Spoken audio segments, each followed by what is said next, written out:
La voz de los profetas menores. Hoy estaremos viendo el libro del profeta Ageo. Ageo. Un libro realmente maravilloso, un libro favorito, con textos impactantes y clarísimos para nuestras propias vidas. Así que pongamos atención al mensaje de Dios a través de este libro.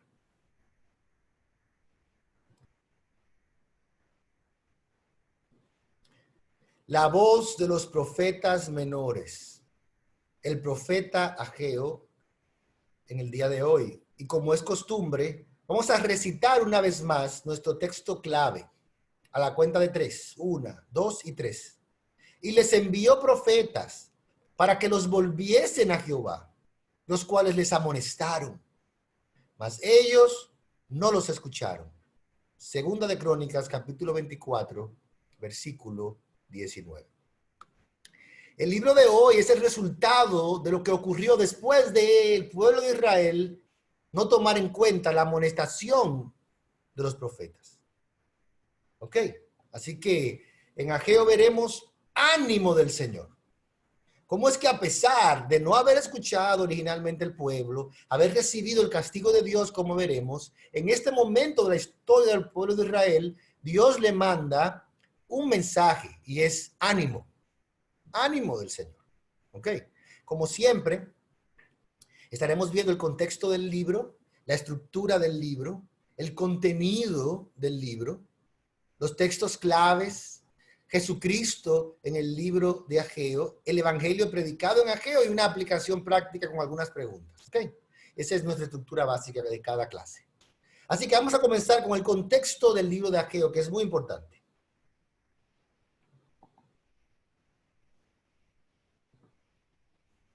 El contexto. ¿Qué estaba pasando? ¿Cómo es que lo que estaba pasando históricamente alrededor del libro de Ageo impacta o puede impactar el significado y el mensaje que nos trae el Señor a través de este profeta? Bueno, como vimos, el autor es Ageo y es el libro de la Biblia con la fecha más precisa, con las fechas de cada sermón dado al día exacto en que se dieron. Cada uno de los 4 mensajes, son 4 mensajes en el libro de Ageo, tuvo lugar en el segundo año del reinado de Darío, que sería más o menos en el año 520 a.C., lo que nos dice que es un libro históricamente muy preciso, donde se dice, mire, tal día de tal año yo dije tal cosa. Así que Ageo nos da 4 sermones, y en esos 4 sermones de Ageo nos dice la fecha exacta durante el mismo año, que fue el segundo año del reinado de Darío. Y la palabra Ageo significa, el nombre de Ageo significa festival, fiesta, como celebración. ¿Ok? Bueno. Contexto histórico. Hasta este punto de nuestro estudio de los profetas menores, hemos estado hablando acerca de cómo los israelitas no fueron fieles al pacto, por lo que Dios los iba a castigar. ¿Recuerdan nuestro texto? Él les envió profetas para volverlos al Señor, pero ellos no escucharon. Profeta tras profeta, palabra tras palabra fue enviada a este pueblo y ellos tuvieron oídos sordos y no escucharon la palabra de Dios. Por eso Dios envió a través de los profetas también las consecuencias de no haber escuchado esa palabra. Y les dijo que vendría un ejército, el cual invadiría su tierra, los iba a desterrar de su tierra. ¿Ok? Y eso es lo que ocurrió. Evidentemente, Sofonías, que es el libro anterior, culmina esa etapa de los profetas. Es el último de los profetas que nos habla de lo que ellos estaban viviendo antes de lo que llamamos la cautividad del pueblo. Porque después de este profeta se cumplió la profecía y este pueblo fue conquistado por Nabucodonosor y su ejército de babilonios y llevado cautivo a una tierra diferente, dejando la tierra de Israel y la ciudad de Jerusalén completamente desolada.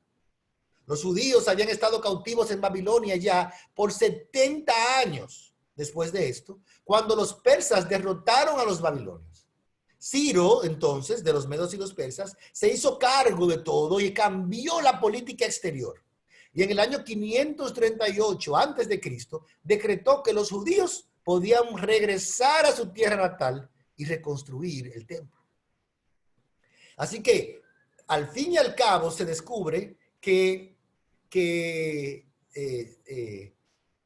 se cumplieron los 70 años de cautiverio babilónico, y a los 70 años llega Ciro, cambia todo el sistema político acerca de cómo manejaban los países cautivos, y les dice: vuelvan a su tierra, vuelvan, construyan su templo, porque el mismo Dios, dice, lo había encomendado como su siervo a hacer eso.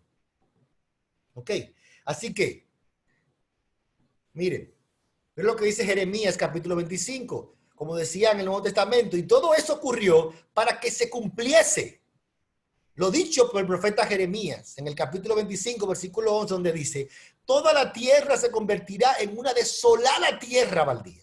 Israel y las naciones vecinas servirán al rey de Babilonia por 70 años. Increíble como la palabra de Dios es tan exacta en las cosas. Así que Jeremías profetiza que ellos iban a durar cautivos allí en Babilonia 70 años. Y exactamente a los 70 años volvieron. Ahora, aquí hay una imagen, una ilustración de cómo fue el ambiente. Mire cómo se ve Jerusalén en llamas ahí en el fondo. Y cómo tuvieron que irse a pie, caminando desde Jerusalén hasta Babilonia, todos estos cautivos, con grilletes, humillados, destruidos, sin esperanza, recibiendo el castigo sobre ellos de haber puesto oídos sordos a la palabra de los profetas.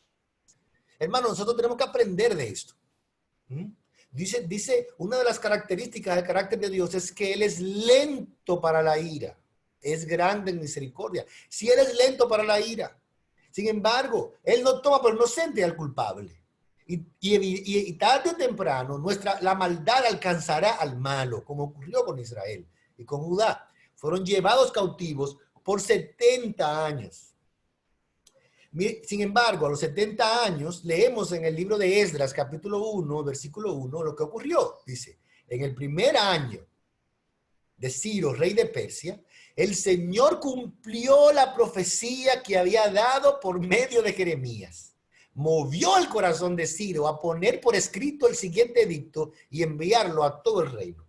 No vamos a enviar a leer el edicto, pero el edicto dice que los judíos podían volver a su tierra y reconstruir el templo, hermanos. Dios es el dueño de los reinos. Él está por encima de los emperadores y los príncipes. Y cuando Él le dice a Nabucodonosor: destruye Jerusalén, Nabucodonosor destruye Jerusalén y se lleva a los judíos. Pero cuando el Señor le dice a Ciro que vuelvan a Jerusalén, entonces Ciro manda que vuelvan a Jerusalén. Entonces, al fin y al cabo, ¿quién es el jefe? El Señor es el rey. Rey de reyes y Señor de señores. Miren, el Señor no va a ser el rey. El Señor es el rey de reyes, hermano. Eso es lo que nos enseñan los profetas. Dios no va a ser el soberano. Dios es el soberano. Los reinos de la tierra no van a ser de Dios, son de Dios. Él reina sobre todo. Bueno, así que en este contexto del libro de Ageo, cuando hay un pueblo que ha vuelto a su tierra, se han establecido ahí. Para eso yo quiero recomendarle a usted que pueda leer el libro de Esdras y Nehemías para que pueda ser más enriquecido de lo que estamos hablando. De hecho, el libro de Esdras menciona a estos profetas, menciona a Ageo, menciona a Zacarías como usados por Dios durante este tiempo. ¿Por qué? Porque el libro de Ageo y el de Zacarías son contemporáneos. Bueno, entonces, dentro de todo esto, la gente vuelve a su tierra con un propósito, y es reconstruir el templo. Ahora bien, lo que vamos a ver, y hemos leído en el contexto del libro de Ageo, es qué pasó entonces cuando ellos vuelven a su tierra. Tienen que reconstruir el templo. Pero la palabra que vamos a ver es la palabra meditar. Meditar. Pero yo no quiero adelantar las cosas, aunque usted seguro que leyó el libro ya. Pero, ¿qué tiene que ver la palabra meditar con que ellos se habían vuelto otra vez a su tierra para reconstruir el templo? ¿Por qué estoy seleccionando la palabra meditar? sacándola, claro, de la traducción Reina Valera. ¿Por qué? Bueno, esa palabra es poderosa, hermanos. Es probablemente una de las palabras más poderosas que puede impactar nuestras vidas como cristianos. Meditar. Y meditar es algo que va más allá de solamente vivir una vida superficial y pensar superficialmente. Así que subraye esa palabra en su corazón por este libro, porque si usted tiene que sacar de este libro una palabra, saque esta, hermana. Apaguemos el Zoom y nos fuimos. Meditar. Pero no lo apague todavía. Vamos a ver qué debemos de meditar y qué quiere decir esto en el contexto de lo que está pasando con los judíos en el libro de Ageo. ¿Ok?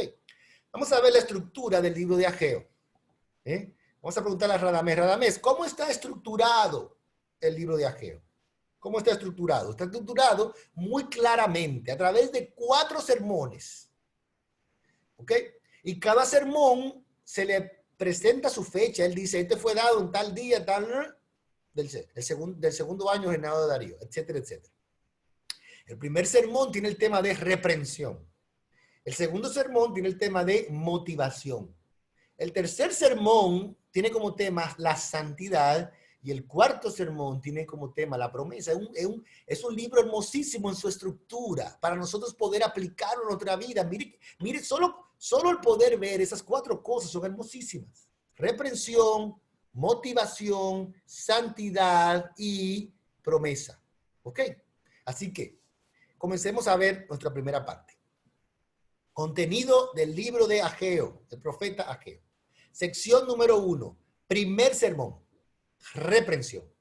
Ok, ¿qué es lo que está pasando? Bueno, lo que está pasando es que Dios comienza el primer sermón a través de Ageo diciendo, ¿por qué viven ustedes en casas lujosas mientras mi casa permanece en ruinas? Wow, pero espérate, porque este versículo está un poco... A mí me gusta la versión Reina Valera que dice, es para vosotros tiempo, para vosotros de habitar en vuestras casas artesonadas y la casa del Señor está desierta. Lo que estaba pasando era lo siguiente. Los judíos que habían vuelto de Babilonia se habían establecido ya en la tierra. Y entonces empezaron a trabajar para prosperar económicamente. Se dedicaron a sus negocios, se dedicaron a sus cultivos, y habían olvidado que el propósito principal de volver, o el propósito primario, era reconstruir el templo de Jerusalén, la casa de Dios. Así que Dios envía al profeta Ageo y le dice, oh, pero ustedes se han dedicado a decorar sus propias casas, a construir sus propias casas, a hacerlas lujosas y hermosísimas. Sin embargo, mi casa, que era lo principal, ahora está en ruinas. Cualquier parecido con la realidad no es coincidencia de nosotros, hermanos. Mientras yo compartía esto con mi esposa antes de esta clase, hablábamos, nosotros meditábamos juntos y decíamos, Señor, ¿qué tanto estamos nosotros priorizando nuestra vida espiritual, que es simbolizada aquí por el templo, en relación a las cosas de este mundo? Dios le dice, entonces ustedes las cosas de este mundo son prioridad para ustedes y las cosas espirituales son secundarias si sobra el tiempo. Yo me acuerdo una chica que invitamos, Patricia y yo, a una célula. Y ella necesitaba la palabra del Señor, pero entonces la respuesta de ella fue lo siguiente. Cuando la célula dice, tal día, dice, bueno, si no se me presenta algo, entonces yo les digo que voy a ir. Imagínense, ella está poniendo delante la oposición. Si tú dices eso, claro que se va a presentar algo, cualquier cosa. Entonces el Señor nos amonesta y nos dice, entonces hay tiempo para tus cosas, pero para las cosas de Dios no hay tiempo, no hay esfuerzo, no hay dinero, no hay trabajo. Y en ese momento, entonces, a través de él, miren qué hermoso, y en ese primer sermón, Dios hace un llamado al arrepentimiento. Le dice, hermanos, una palabra fuerte de parte de Dios. Ustedes tienen tiempo para ustedes, pero para Dios no tienen tiempo. Y viene la palabra del Señor, el arrepentimiento. Dios hace una pausa para abrir un camino de misericordia a través del arrepentimiento, como lo dice la Reina Valera. Dice, así ha dicho Jehová de los ejércitos, meditad sobre vuestros caminos, subid al monte, traed madera y reedificad la casa, y pondré en ella mi voluntad y seré glorificado, ha dicho Jehová. Pero la palabra clave que yo quiero que veamos ahí es la palabra que dice meditad sobre vuestros caminos. Hey, piensen bien lo que están haciendo. Siéntense y reflexionen. Miren bien cómo ustedes están caminando. Dense cuenta que Dios no es la principal en su vida. Dense cuenta que están descuidando las cosas de Dios. Dense cuenta que le están dando prioridad a las cosas de este mundo y mediten y vuélvanse a mí y actúen. Miren, cuando él dice, subid al monte, traed madera, lo que nos está diciendo nosotros hoy, miren, hagan algo para poder poner atención a su vida espiritual. ¿Qué es lo que hay que hacer? Ir a la iglesia, vaya a la iglesia, leer la Biblia, lea la Biblia, orar, suba al monte, trae madera, reedifica la casa del Señor y cuando eso pase, pondré en ella mi voluntad y seré glorificado. Ha dicho el Señor. Esa es la reprensión de Dios. Ese es el llamado al arrepentimiento, para que meditemos bien sobre nuestros caminos, para que nosotros actuemos y tomemos decisiones concretas, hermanos. Miren, la clave es, tome decisiones concretas por Dios hoy. Hoy tómelas. Haga lo que tenga que hacer para mejorar su vida espiritual. Porque mire lo que dice aquí. Es por esa causa, por ustedes, que los cielos detienen el rocío y la tierra no produce cosecha. Miren, que Dios no castiga. Ahí dice claramente que había una sequía en Judá. Había una sequía y no estaban dando fruto, y no estaban cosechando. Y tú te preguntas, ¿y por qué era la cosecha? Ahí lo dice claramente, por causa de ustedes. Porque se pusieron a dedicarse solamente a sus propios negocios y se olvidaron de las cosas del Señor. Y por eso ahora cerré el cielo para que ustedes se vuelvan a mí y me miren y se den cuenta que lo más importante son las cosas de Dios. Busquen primeramente el reino de Dios y su justicia. Es un eco de las palabras del profeta Jesucristo, nuestro Señor, como profeta. Jesucristo está haciendo un eco de este mensaje en sus palabras. Busquen primero el reino de Dios y su justicia. Las otras cosas os serán añadidas. Pero nosotros muchas veces no pensamos así. Pensamos que Dios es un departamento, es como si fuera una gaveta en nuestras vidas cristianas. Un departamento para los domingos. Cumplí con Dios. ¿Cómo tú cumpliste con Dios? Bueno, fui el domingo a la iglesia, ofrendé, me conecto de vez en cuando a la célula y oro por la comida, leo un versículo tipo horóscopo por la noche y ya cumplí con Dios. No. Eso no es. Busquen.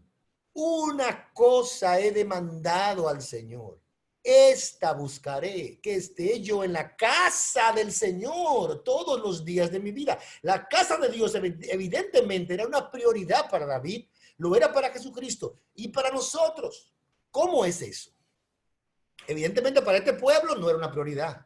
Se olvidaron de Dios y recibieron la consecuencia a través de una reprensión.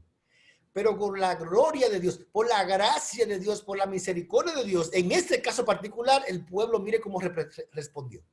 Entonces, Zorobabel, hijo de Salatiel, y Jesúa, hijo de Jehosadac, el sumo sacerdote, y todo el remanente del pueblo de Dios comenzaron a obedecer el mensaje del Señor su Dios. Cuando oyeron las palabras del profeta Ageo, a quien el Señor su Dios había enviado, el pueblo temió al Señor. El pueblo oyó a Ageo. ¿Y sabe lo que hizo? Actuó en obediencia al Señor. Y la historia nos muestra cómo ellos, a través de este mensaje, pudieron comenzar otra vez la reconstrucción del templo. Y pudieron poner las manos a las obras, poner a un lado sus propios intereses personales y dedicarse a los intereses del Señor primeramente. Así que la palabra del Señor no regresa vacía, obra en el corazón de aquellos a quien Él les envía. Y en este caso, probablemente uno de los pocos casos de toda la Biblia en donde la palabra de un profeta, Él la pudo ver cumplida y obedecida en su propia vida inmediatamente, porque fue inmediato. Un profeta mandó el sermón, el pueblo respondió con acción. Dice, oyeron las palabras del profeta a quien el Señor su Dios había enviado. Comenzaron a obedecer el mensaje del Señor su Dios. No habían obedecido, ellos sabían lo que tenían que hacer.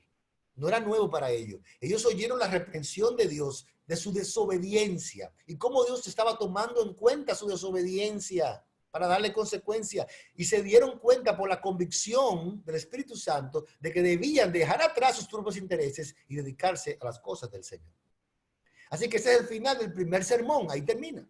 Ellos comienzan la reconstrucción, ponen los cimientos del templo y eso nos lleva entonces al segundo sermón, porque no se queda la cosa. El segundo sermón de Ageo es el sermón que tiene que ver con meditación, ¿ok? Motivación. La motivación. ¿Cómo así? ¿Qué tiene que decir? Miren bien, miren qué interesante. La motivación incorrecta del pueblo al ver el templo y a construir el templo. ¿Qué significa eso? En este caso, ellos estaban teniendo una motivación incorrecta, muchos de ellos, y era la de la comparación. ¿Alguno de ustedes recuerda esta casa, este templo, con su antiguo esplendor? ¿Cómo se compara este con el otro? No se parecen en nada, dice Ageo. Lo que está diciendo Ageo es como ellos estaban pensando. ¿Qué es lo que estaba pasando por el corazón del pueblo en el momento donde se estaban poniendo los cimientos del templo? No se parecen en nada. Miren cómo lo dice aquí, miren. Sin embargo, muchos de los sacerdotes, levitas y otros líderes de edad avanzada que habían visto el primer templo lloraron, perdón, eso está en Esdras. Yo tengo aquí que dice Ageo, pero en realidad es de Esdras, disculpe. Creo que ese mismo es Esdras 3:12. Sin embargo, muchos de los sacerdotes, levitas y otros líderes de edad avanzada que habían visto el primer templo, lloraron en voz alta al ver los cimientos del nuevo templo. Los demás, en cambio, gritaban de alegría. Había gente que estaba desencantada con el nuevo templo, llorando, amargado, decía, pero esto no se compara con el antiguo. ¿Qué es esto? Estaban comparando las dos cosas. Así que la motivación incorrecta en el corazón de ellos era una comparación. No estaban entendiendo cuál era el mensaje de Dios, que el mensaje no era el templo físico. Estaban perdiendo la esencia del mensaje. Creían que todo tenía que ver con el esplendor exterior del templo. Y evidentemente hemos visto a través de la historia de los judíos que para ellos el esplendor externo de ese templo era lo más importante. Su confianza estaba durante el tiempo del templo de Salomón en el esplendor del tiempo de Salomón. Cuando llega a este templo se decepciona y dicen esto no se compara. Pero después en el tiempo de Jesús, con el templo de Herodes que Herodes construyó, que era glorioso, era esplendoroso, también estaban confiados en su templo. Incluso le dijeron a Jesús, mira el templo, mira qué templo tenemos. Ahora, lo que nos enseña Ageo es, no se trata del esplendor externo del templo. No se trata de eso. Miren, se trata de cómo ese templo está anunciando la promesa del reino del Mesías en el futuro. De eso se trata el templo. Miren cómo dice Ageo 2, versos 6 y 7. El Señor de los ejércitos celestiales dice, dentro de poco haré temblar los cielos y la tierra, los océanos y la tierra firme una vez más. Haré temblar todas las naciones y traerán los tesoros de todas las naciones a este templo. Y llenaré este lugar de gloria, dice el Señor de los ejércitos celestiales. Ageo 2, versos 6 y 7. Esa es la versión NTV. Yo quiero primero explicar y después vamos a ver la Reina Valera. Pero miren qué es lo que está diciendo aquí. Cuando el Señor hablaba en profecía de un evento importante en la historia de la redención, lo comparaba con eventos cataclísmicos, cósmicos. Es decir, cuando vendría el Mesías, era comparable con lo que dice aquí, haré temblar los cielos y la tierra, los océanos y la tierra firme una vez más. Eso es lo que está diciendo. ¿Okay? Es decir, que está comparando, así como cuando vino la ley en esa montaña, temblaron los montes, así cuando venga el nuevo pacto en el reino mesiánico, en esa ocasión será como si temblara todo. Porque todo el sistema del universo temblará cuando llegue ese reino mesiánico. ¿Y qué va a pasar? Que todas las naciones vendrán y traerán los tesoros de todas las naciones a este templo. Es decir, que este templo no se refería al templo que ellos estaban construyendo.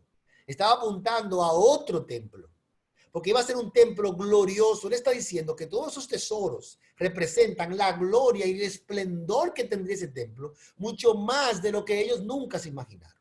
Pero miren cómo lo dice la Reina Valera, dice, y haré temblar a todas las naciones y vendrá el deseado de todas las naciones y llenaré de gloria esta casa, ha dicho Jehová de los ejércitos. Miren, en hebreo esa palabra, el deseado de todas las naciones, es un poco difícil de traducir en lo que investigué.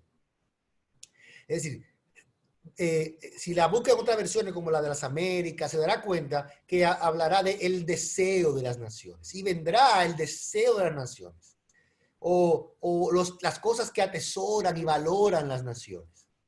Pero en esencia, lo que nos está diciendo es que al final, cuando venga ese reino mesiánico, el deseo de salvación y el anhelo por Dios de las naciones será saciado en ese reino mesiánico. A través de ese también se puede traducir el deseado de todas las naciones. Pero no nos adentremos mucho en la parte exegética de ese versículo porque no está apuntando más allá en el último sermón de Ageo.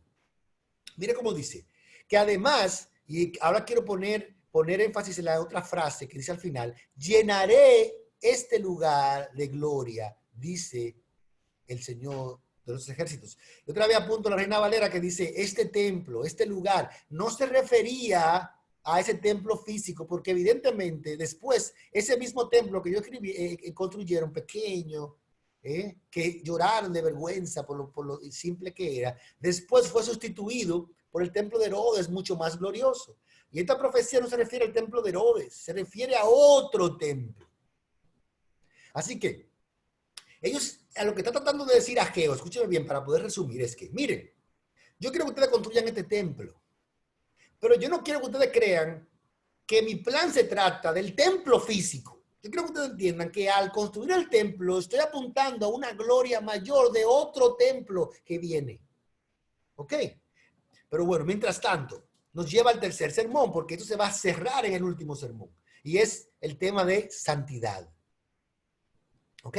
Santidad. ¿Qué es lo que le está diciendo el Señor en el tercer sermón? Miren qué impactante, dice. Entonces Ageo respondió, así mismo sucede con este pueblo y con esta nación, dice el Señor. Todo lo que hacen y todo lo que ofrecen está contaminado por su pecado. Y entonces esto nos está explicando lo que está diciendo el sermón anterior. Él dice, miren, ustedes tienen que construir el templo y lo van a construir y después veremos por qué. Pero no se trata de este templo. ¿Por qué? Porque este templo está contaminado. ¿Qué gloria va a tener un templo que está contaminado por su propio pecado? Él le pone el ejemplo, le dice, miren, si ustedes tocan cosas inmundas y después tocan otra cosa, esa otra cosa que ustedes tocaron se vuelve inmunda también. Así que, si ustedes están contaminados por el pecado y con sus manos contaminadas por el pecado van a construir un templo, ¿cómo va a estar ese templo? Contaminado también, todo está contaminado. Por eso que ese templo a largo plazo no es el que se va a llenar de gloria, hay otro libre de pecado. ¿Ok? Pero en medio de todo ese asunto, vuelve el Señor y le dice, pero yo quiero que ustedes reflexionen en algo más importante. Meditad en vuestro corazón desde este día en adelante, antes que pongan piedra sobre piedra en el templo de Jehová. Mediten, van a poner la piedra, van a reconstruir el templo, pero mediten bien en su propia vida y su relación con Dios, que es a donde yo estoy apuntando. Él no está apuntando principalmente a que se fajen a poner piedras ahí, es dónde está su corazón en relación a su relación con Dios. En relación a Dios, perdón. ¿Dónde está su corazón? Porque no es solo el hecho de que ahora pongan piedra. Es que aunque estén poniendo piedras, si su corazón está lejos de Dios, no sirve para nada. Con razón decía el profeta, de labios me honran, ponen piedra, pero su corazón está lejos de mí. Y ese es el problema siempre del pueblo de Israel. Es un pueblo contumaz, rebelde contra Dios. Mediten bien en este día en adelante, antes que empiecen ese trabajo. Y es el llamado que Dios nos hace a nosotros, meditar bien en nuestros caminos. Bueno, vamos a avanzar, que ya se me está yendo el tiempo. Cuarto sermón. Entonces aquí nos como que recoge todo, la promesa. Y nos habla de Zorobabel y el futuro rey. Así que en este último sermón, la promesa de Dios es que dice, dile a Zorobabel, gobernador de Judá, que yo estoy a punto de hacer temblar los cielos y la tierra. vuelve a hablar de una situación de cataclismo, porque él está apuntando a un evento en la historia de la redención grande, y ellos lo entendieron.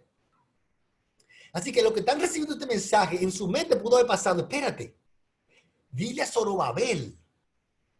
¿Cómo así? Entonces quiere decir que Zorobabel es el Mesías. Pudo haber pasado eso por su mente, porque todo está apuntando que cuando dice temblar los cielos y la tierra, está apuntando a que viene el Mesías de la historia de la redención, un futuro rey. Sin embargo, no era Zorobabel. Por eso el versículo 23 dice, pero cuando esto suceda, dice el Señor de los ejércitos celestiales, te honraré, Zorobabel, hijo de Salatiel, mi siervo. Te haré como anillo con mi sello oficial, dice el Señor, porque te he escogido. Yo, el Señor de los ejércitos celestiales, he hablado. Sabemos que en realidad no fue Zorobabel al que se le apuntó esta profecía, sino que Zorobabel, que era descendiente directo del rey David, y antepasado del mismo Jesús, es un tipo del Mesías que vendría. Así que lo que está diciendo es que él iba a honrar a ese descendiente de Zorobabel, que sería el Mesías prometido. Gloria a Dios. Está anunciando ya, mira, el templo y el reino de Judá ya no tiene que ver con esto físico que están construyendo. Esto es lo que nos está preparando para ese día donde el reino de Dios vendría a través de ese descendiente de Abraham, descendiente de Judá, descendiente de David, descendiente de Zorobabel. Así que, ¿cuál es la idea central del libro de Ageo? Para ir recogiendo. Bueno, Ageo desafía a los exiliados que regresan a recordar el pacto de Dios, a permanecer fieles a Dios y construir el templo antes de proseguir con sus propios hogares. ¿Ok? Esa es la idea central. Miren, vuélvanse a Dios, acuérdense que Dios hizo un pacto, acuérdense que Dios mandó a construir una casa para Él. Antes de ustedes hacer sus propias casas, antes de buscar sus propios intereses, tienen que procurar los intereses de Dios primeramente. Pero al mismo tiempo deben poner su esperanza en el reino futuro y su rey Mesías prometido, simbolizado por Zorobabel. Siempre estos profetas dicen, no, pero no es esto, es allá que viene. Por eso es que Pedro decía, los profetas profetizaron esta salvación tan grande. Por eso Jesús dijo, los profetas hablan de mí. Y por eso las epístolas usan estas profecías concernientes al Mesías. Ahora, nosotros tenemos que entender eso. El mensaje tiene que ver con un pueblo descuidando sus funciones, su vida espiritual, para que se vuelva a su vida espiritual, pero al mismo tiempo anunciando que esa vida espiritual tiene que estar enfocada en una esperanza hacia un reino futuro y un rey Mesías prometido. Y como mencioné al principio, hay una palabra clave que tenemos que darnos durante esta clase, y es la palabra meditar. Y es en hebreo la palabra levad, capítulo 1, versículo 5. Significa corazón o mente. Es decir, en realidad levad lo que significa es corazón. Por ejemplo, él debería estar diciendo, corazón sobre vuestros caminos, corazón bien sobre vuestros caminos. Recuerden que en el hebreo es un idioma muy concreto. Y como no es muy abstracto, la palabra corazón y meditar es algo, una acción muy abstracta.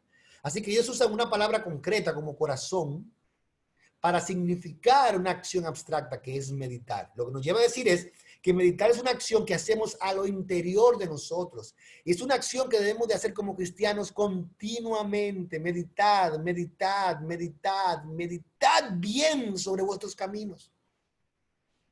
Debemos de tener como hábito nuestros devocionales personales, no solamente orar de una manera mecánica, no solamente leer una Biblia de una manera mecánica, sino meditar bien en lo que estamos viviendo en relación a la Biblia. Meditar bien nuestras oraciones.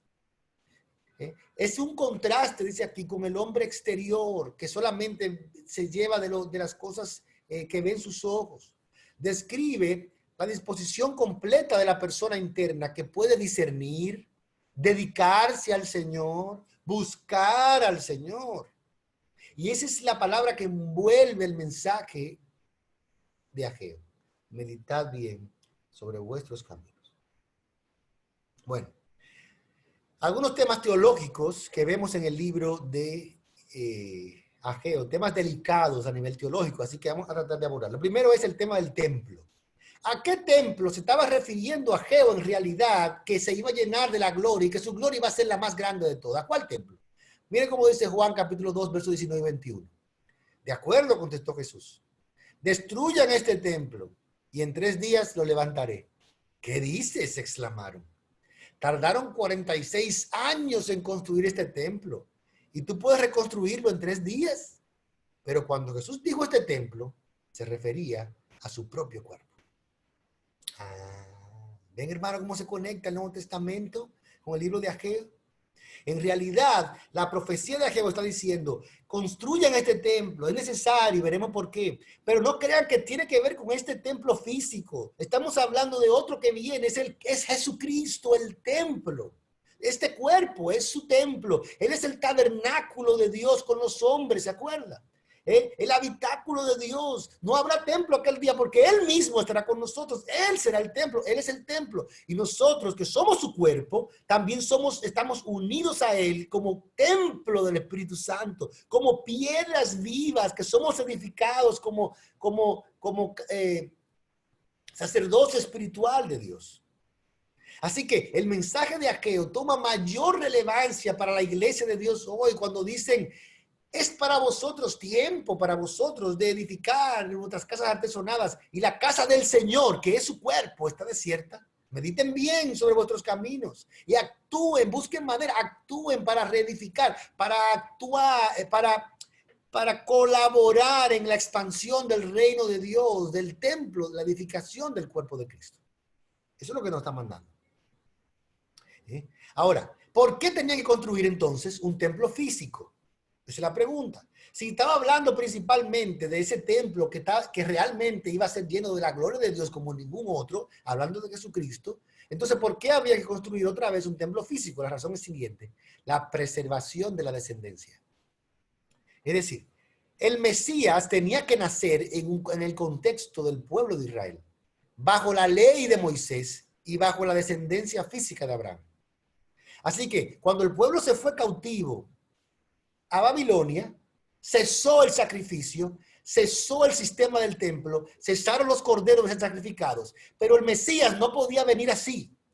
El Mesías tenía que venir en el contexto de los sacrificios del templo y del sistema levítico dentro de la Torá, de la ley de Dios.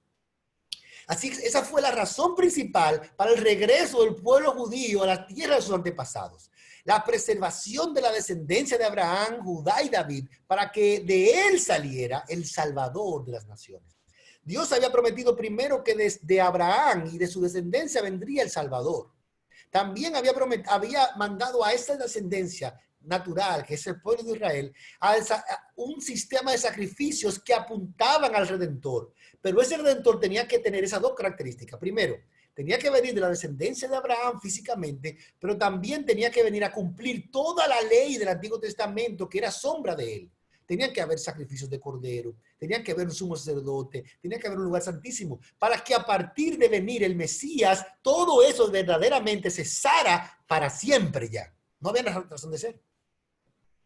¿Se entienden? Así que la razón principal por la que Dios volvió a traer el pueblo de Israel a su tierra fue para que ellos restauraran todo el sistema judío y entonces en ese contexto, 400 años después, naciera el Mesías, cumpliera toda la ley, naciera de la descendencia de Abraham y entonces se acabó ya el propósito terrenal que tenía el pueblo de Israel, y ahora solo quedaría el Israel espiritual, que está compuesto por los judíos del remanente, pero también por los gentiles que ahora son injertados en esta familia.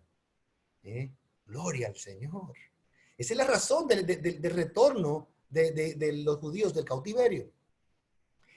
¿Por qué? Porque evidentemente, miren lo que dice ahí. Eso se aplicaba también a esos judíos que volvieron.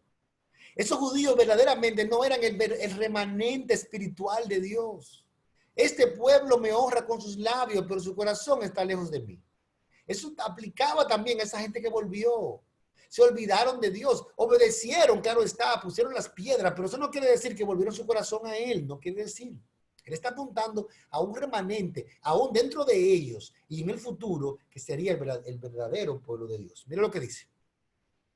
Incluso los profetas, dice Pedro, quisieron saber más cuando profetizaron acerca de esta salvación inmerecida que estaba preparada para ustedes. Ellos profetizaron de la salvación de nosotros, preparada para nosotros hoy. Cuando los profetas hablaban de esa futura salvación, de ese futuro reino, se refería a lo que nosotros estamos viviendo hoy, el reino de Dios. Ha venido, se ha acercado. Jesucristo lo dijo, el reino de los cielos se ha acercado. Ya el rey Mesías vino, su reino ha comenzado. No está cumplido en su totalidad, pero ha comenzado. Y esas profecías han comenzado a cumplirse.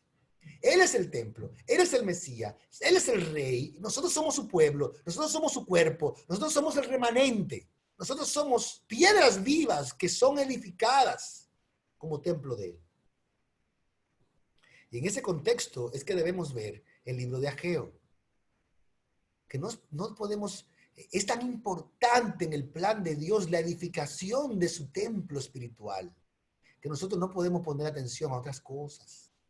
Más que a eso, buscad primeramente el reino de Dios y su justicia, y las demás cosas os serán añadidas. Amén. Gloria a Dios. Bueno, ahora vamos a ver algunos de los textos claves más importantes en el libro de Ageo. ¿Ok? Hemos visto algunos de ellos y vamos ahora a revisarlos. ¿Por qué viven ustedes en casas lujosas mientras mi casa permanece en ruinas? A uno le da ganas de salir de aquí de la habitación y revisar la casa, nuestra propia casa, y decir, wow, ¿qué tan lujosa es mi casa en comparación con mi vida espiritual? ¿Qué está más cuidada? ¿Mi casa física o el templo del Espíritu Santo en mi corazón? Esa es una pregunta fuerte, hermanos. Mediten bien sobre vuestros caminos. Próximo versículo. Pues así ha dicho Jehová de los ejércitos, meditad bien sobre vuestros caminos.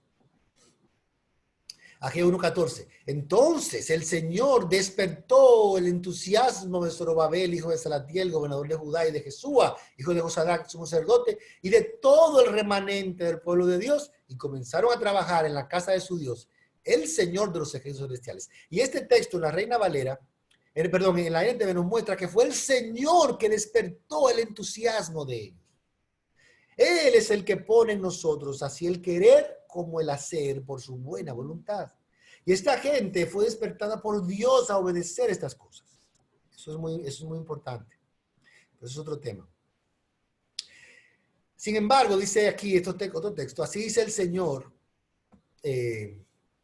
Ahora el Señor dice a Zorobabel, sé fuerte. Jesúa, hijo de Josadac, sumo sacerdote, sé fuerte. Ustedes que aún quedan en la tierra, sean fuertes.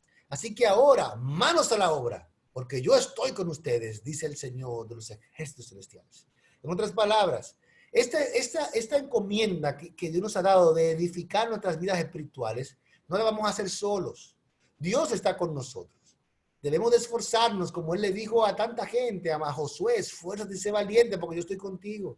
Ahora se lo dice también a Zorobabel y a Jesúa, se lo dijo a Salomón.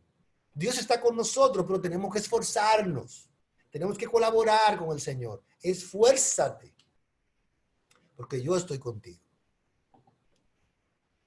En Ageo también dice, porque así dice Jehová de los ejércitos, de aquí a poco yo haré temblar los cielos y la tierra, el mar y la tierra seca, y haré temblar todas las naciones, y vendrá el deseado de todas las naciones, y llenaré de gloria esta casa, ha dicho Jehová de los ejércitos. Amén. Ageo 2:9 dice, la futura gloria de este templo será mayor que su pasada gloria, dice el Señor de los ejércitos celestiales, y en este lugar traeré paz. Yo, el Señor de los ejércitos celestiales, he hablado. Y como dijimos, este texto se cumple en la persona de Jesucristo. El templo que fue destruido y reedificado en 3 días, como Él dijo. El templo de Él, que somos nosotros, su cuerpo. Piedras vivas, de la cual es la piedra angular de este edificio y la principal piedra del ángulo, desechada por los edificadores, que son el pueblo judío, pero para nosotros escogida y preciosa, el cual tabernaculizó con nosotros, hizo templo y habitación en medio de nosotros. Gloria a Dios. Y ahí nos pasa a cómo habla de Jesucristo. Y como hemos visto, todo el libro de Ageo está empapado de la persona de Cristo. Ven cómo, por qué Jesús dijo, toda la escritura me apunta a mí, toda habla de mí. El personaje principal es Jesucristo. En Ageo, Jesucristo es el verdadero templo que estaría lleno de la gloria de Dios. Y el Verbo se hizo carne y tabernaculizó con nosotros. ¿Y qué vimos? Vimos su gloria. Gloria como la del unigénito del Padre, lleno de gracia y de verdad. Ahí está. Ahí está. Esa es la gloria postrera que sería mayor que la primera. Porque el primer templo recoge a todos los templos físicos que recogieron. Significa eso. El tabernáculo, el templo de Salomón, el templo del pueblo que volvió, el templo de Herodes. Todo eso se refiere al primer templo. Pero la gloria postrera se refiere a Cristo. Cuya gloria vimos, dice Juan, lleno de gracia y de verdad. La futura gloria de este templo será mayor que su pasada gloria, dice el Señor de los ejércitos, Ageo 2, 9. Y como vimos en Juan capítulo 2, versículo 21, cuando Jesús dijo este templo, se refería a su propio cuerpo. Miren, recuerden que la Biblia no está desconectada una de otra. La Biblia está conectada. El Antiguo y el Nuevo Testamento es una conexión. Y Jesucristo conocía al Antiguo Testamento así. Cuando él hablaba con esa autoridad de explicar la palabra. Así que él sabía perfectamente cuando él dijo este templo, que estaba refiriéndose también al texto profético de Ageo. Este templo va a tener una gloria mayor que la que ustedes tienen en este templo físico. Lo pueden desbaratar. Y de hecho fue destruido 40 años después de eso para siempre. Hasta el día de hoy. Bueno, el evangelio. ¿Cómo es el evangelio predicado en el libro de Ageo? Recuerden Hebreos capítulo 4, versículo 2. Porque también a nosotros se nos ha anunciado la buena nueva como a ellos, pero no les aprovechó el oír la palabra por no ir acompañada de fe en los que lo oyeron. La predicación del evangelio en Ageo. ¿Cómo es predicado? Bueno, el versículo que dijimos, la palabra clave, meditad bien sobre vuestros caminos. Cuando oímos el evangelio, cuando oímos la buena noticia, tenemos que oír bien lo más importante que alguien pueda oír en toda su vida, estas buenas noticias. Y debemos meditar en ellas, no podemos verla como algo superficial. R.C. Sproul dijo, Dios es serio acerca de cómo lo adoramos y nosotros también debemos ser serios al respecto. Es decir, Dios no como a la ligera la vida, nuestra vida religiosa, nuestra vida espiritual, nuestra vida de iglesia, no, como si fuera algo, sí, ustedes han oído la frase, Dios conoce mi corazón y Dios solo come corazones. No, eso no funciona así. Medita bien sobre tus caminos, cómo tú estás caminando, qué tú estás priorizando en tu vida, cómo tú estás viviendo en la realidad, en tu obediencia a Dios. Y eso es lo que va a decir si realmente tu corazón está adorando a Dios en verdad. Mediten bien, seriamente. De esta clase deberíamos de salir con seriedad, hermano. Con un corazón, con el peso de esta situación en nuestros corazones. ¿Cómo yo estoy viviendo, Señor? En nuestros caminos. Pero el libro de Ageo nos muestra los 5 elementos que estamos viendo en cada libro acerca del mensaje del evangelio, sacado del libro El evangelismo y la soberanía de Dios de J.I. Packer. En primer lugar, veremos que ahí nos habla de un mensaje acerca de Dios. Dios se pone en el centro del mensaje. Él no se va con rodeo. Él dice, ¿por qué viven ustedes en casas lujosas mientras mi casa permanece en ruinas? Es decir, recuerden que yo soy lo primero aquí. Recuerden que el Señor está en el centro de todo. No somos nosotros que estamos en el centro. Ustedes se imaginan a Dios. Miren, yo entiendo que ustedes tuvieron que dedicarle su tiempo a sus casas y que el templo no es tan importante tal vez para sus... Yo lo entiendo porque ahora tienen que trabajar para mantener su familia. Dios no dijo eso. Dios no tiene que ver con eso. Dios dice, no, lo primero soy yo. Dios es lo primero. Y el mensaje del evangelio pone a Dios como primero. En segundo lugar, nos habla del pecado y sus consecuencias. Hay un texto que me impacta mucho de Ageo. Dice, esperaban cosechas abundantes, pero fueron pobres. Y cuando trajeron la cosecha a su casa, yo la hice desaparecer como un soplo. ¿Por qué? Porque mi casa está en ruinas, dice el Señor de los ejércitos celestiales, mientras ustedes se ocupan de construir sus elegantes casas. ¿Qué está diciendo? que el pecado de la negligencia espiritual que nosotros podamos estar cometiendo, tal vez digamos, tal vez podemos decir, pero el pueblo ya no tenía ídolos. Es verdad, no tenía ídolos. Pero ahora Dios está tratando con otro pecado más sutil y es la negligencia espiritual. Si nosotros vivimos en negligencia espiritual, veremos cómo también en otras áreas de nuestra vida eso va a impactar. ¿Eh? Yo me acuerdo, déjame dar este testimonio, yo me acuerdo cuando yo estaba de novio con Patricia, que en una discusión que tuvimos, yo le busqué el consejo de un hermano, el hermano David Ruiz, algunos lo conocen, era pastor en Guatemala, de las misiones, etcétera. Y le digo, hermano David, mire, ¿qué usted piensa de esta discusión? ¿Cómo debemos de actuar? ¿Qué decisión debemos tomar? Etcétera. Y miren que, bueno, las discusiones que uno tiene, yo imagino que cada matrimonio, no éramos casados, pero yo pensaba que el hermano David me iba a dar una gráfica, un esquema de cómo resolver conflictos y de, mire, esto viene por esto, y se queda mirándome y la mamá me pregunta, ¿tú estás orando? Eso me impactó mucho. ¿Tú estás orando? ¿Y saben por qué le preguntó eso? Y me enseñó eso ese día que nunca se me ha olvidado. Y mi esposa y yo lo tenemos claros. Cada vez que empiezan a haber problemas en nuestras vidas relacionales, etcétera, y nuestro viejo hombre sale, busca su origen, que hay un descuido de su vida espiritual.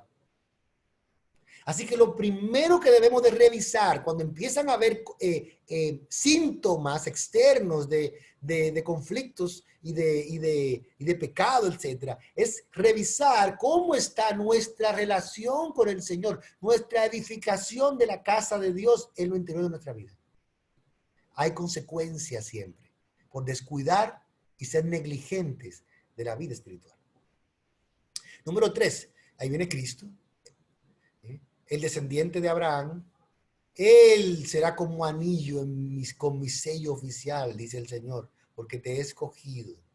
Ese es Jesucristo, simbolizado aquí por Zorobabel. Está apuntando a Cristo, como el rey que vendría. Número 4, así ha dicho un mensaje acerca de la fe y del arrepentimiento. Así ha dicho Jehová de los ejércitos, meditad sobre vuestros caminos. Eso nos habla de que nosotros cuando nos demos cuenta de que no estamos caminando bien, debemos sentarnos. Y como dice un hermano, tránquense en el baño, tránquense en algún lado y no salga de ahí hasta que usted no se ponga a cuenta con Dios. Porque lo más peligroso que uno puede hacer en su vida es salir de su habitación, salir de su casa sin ponerse a cuenta con Dios. Ay, ay, ay, ay. Porque eso significa que estamos a nuestro propio riesgo caminando y hablando con la gente en la calle. Recójase y medite bien sobre sus caminos. Medite bien cómo está viviendo. Y entonces, cuando se dé cuenta que la casa del Señor está desierta, entonces vaya, suba al monte, traiga madera y reedifique la casa del Señor. Si tiene oído para entender la metáfora, oiga. Finalmente, hay un mensaje acerca de la esperanza futura. La futura gloria de este templo será mayor que su pasada gloria. ¿Qué está diciendo básicamente? Que la gloria de la iglesia, que la gloria del nuevo pacto es más grande que la gloria del antiguo pacto. Que ese monte que se podía palpar, que temblaba, ese templo físico con un lugar santo y el arca, eso no tiene comparación con lo que nosotros estamos viviendo hoy en la gloria de Dios en la iglesia, el nuevo pacto. Hay gente que yo he oído decir, wow, si pudiéramos entrar en el lugar santísimo y ver el arca del pacto, y si reconstruyeran un templo, qué impactante, eso sería glorioso. Mi hermano, nada va a ser más glorioso que lo que usted está viviendo hoy en su casa, en la presencia de Cristo. Esa es la gloria de Cristo allí, más grande que cualquier templo que usted ha visto en su vida y cualquier arca del pacto. Esa es la gloria futura que está hablando aquí, la de Cristo. Vimos su gloria. Usted no necesita ver más gloria ni más templo que ese. Es la gloria de Cristo en su templo, que somos usted y yo. Vosotros sois el templo. Bueno, repito, el que tenga oído para oír, oiga y medite sobre sus caminos. Bueno, terminamos aquí con la aplicación. algunas preguntas y pensamientos de aplicación para nuestras vidas espirituales, hermanos, a la luz de esto. Hay mucho que hablar, ¿ok? Así que si alguno se me escapa, escríbalo usted para usted y medite también en eso. Pero aquí hay 5 cosas que yo reflexioné acerca del libro de Ageo. La primera, una pregunta. ¿Está Dios de primero en tu vida? No responda rápido, hermano, porque si usted le pregunta, si usted le hace esa pregunta a cualquier gente en la calle, usted sabe que claro, le va a decir, Dios lo primero, y si no fuera por Dios, yo no estuviera vivo. No, no, no es esa la respuesta que queremos. Usted sabe que estamos hablando realmente, sinceramente, delante de Dios. ¿Está Dios de primero en tu vida? Es una prioridad. Segundo, ¿en qué te ocupas? ¿Qué cosas te ocupan?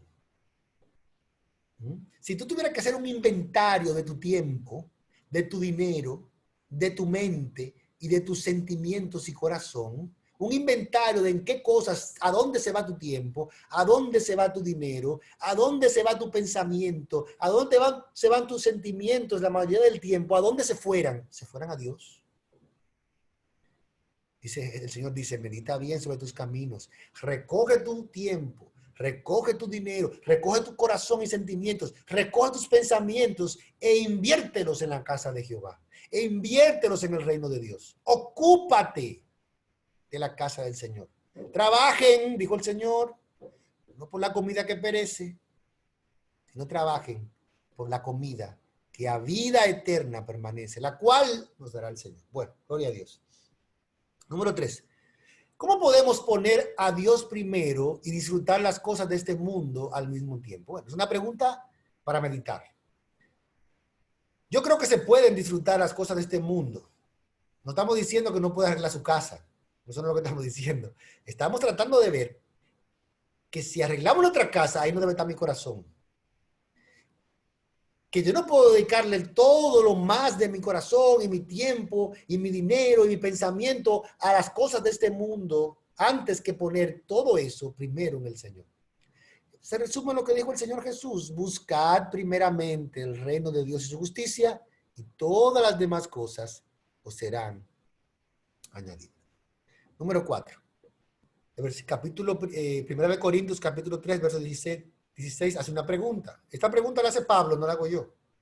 ¿No sabéis que sois templo de Dios y que el Espíritu de Dios mora en vosotros? Y déjeme decirle algo.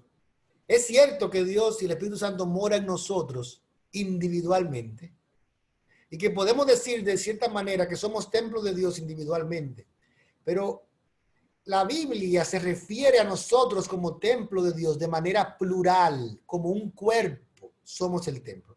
Él es la piedra angular y todos nosotros somos piedras vivas que unidos entre sí formamos el templo de Dios que el Espíritu Santo mora en nosotros. Amén, hermanos. ¿Sabemos esto? Que la gloria de este templo es más grande que aquella gloria. ¿Sabemos eso? Bueno, finalmente, ¿estás actuando con una obediencia humilde delante de Dios? Y aquí esta pregunta la puse al final, porque quiero que reflexionemos en una parte del mensaje de Ageo importante. Y es que los judíos en el tiempo de Ageo no estaban obedeciendo humildemente al Señor.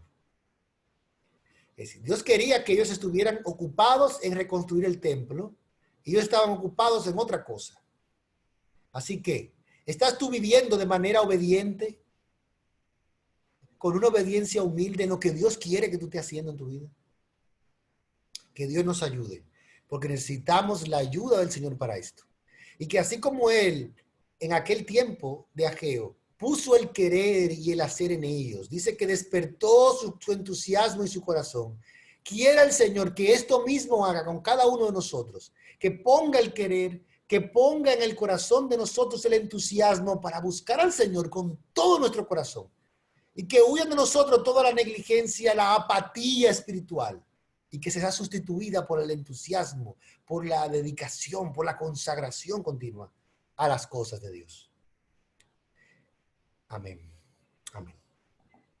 Para la próxima clase estaremos viendo el libro de Zacarías en la versión NTV, así que puedan leerlo. Es un libro muy hermoso e interesante.